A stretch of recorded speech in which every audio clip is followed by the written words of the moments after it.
Hi everyone, welcome to Take My Life. In today's video, I'm going to show you how to change Safari background on iPhone. So let's jump right in. First, open the Safari app. Tap on the edit option. Here, on the background image section, tap on the plus icon.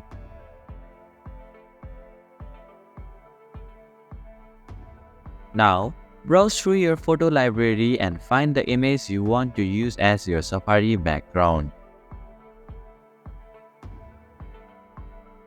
Once you have selected your image, your Safari background will be updated immediately. And this is how you can change Safari background on iPhone. Thank you for watching Take My Life. Hope this video was helpful. If it was, then hit the like button and comment down if you have any questions or feedback. Also, if you are new to our channel, please subscribe and hit the bell icon so that you won't miss our upcoming videos.